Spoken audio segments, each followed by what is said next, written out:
Okay,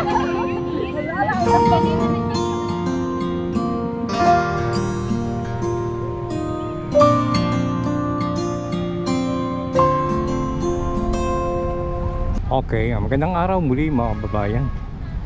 Ngayon natin nakapasyal dito sa may Dolomite Beach. Ay, halos sa ilang buwan dito hindi nakapagbigay ng ating update dito. Ayan, pinasyalan natin itong Dolomite Beach kasi nga para makapagbigay ng update. At nakita natin sa ating mga kasamahang vlogger na kung saan talaga naman napakaraming water lily. Pero sa ngayon, no, tila parang konti na lang, no? Hindi kagaya ng mga nakikita natin sa mga kapwa nating vlogger na napakaraming water lily. Ayan, samahan nyo ako mga kababayan at tayo maglalakad-lakad para mapapakita ko po sa inyo yung mga kaganapan na nangyayari po dito.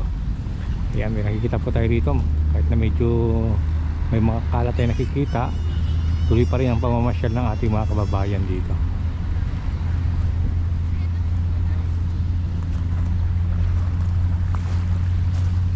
Ayan, may mga water lily pa sa may bandang ano, paparating pa oh.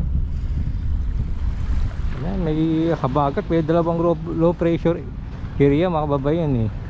Kaya siguro epekto ito ng habagat. Ayan, may mga ano dito, ano to mga kababayan eh, kangkong to eh.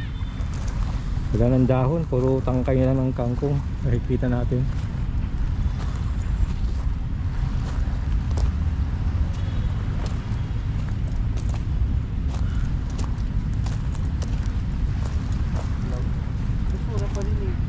Hindi, tumaas siguro yung tubig dito hanggang dito kaya ito.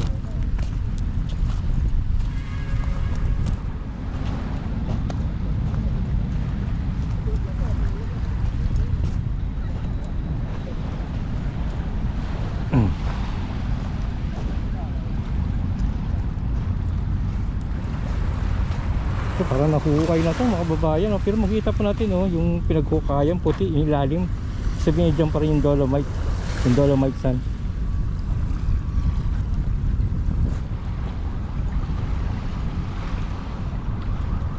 Di mausog yung water lily, grabe.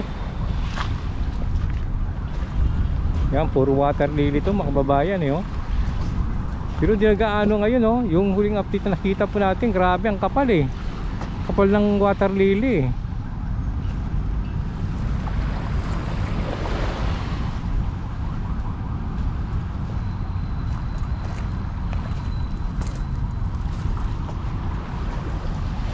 Pero ba siyang kaanong basura talaga, yung talagang basura talaga ha, gawa ng tao.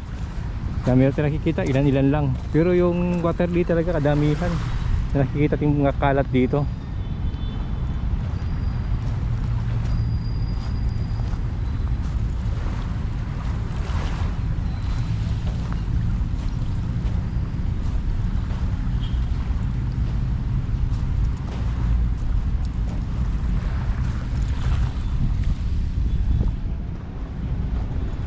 Ayan mga kababayan, ganito muna yung ating update dito sa may Manila Bay Dolomite Beach. Ayan, nakita naman natin hanggang dulo, may mga basura tayong nakikita ron. Ayan. Kaya kung bago na kayo sa aking channel, huwag natin kalimutan na mag-like at mag-subscribe na rin at click ang notification bell para maging updated tayo sa ating ginagawang upload video. Bye bye po and God bless.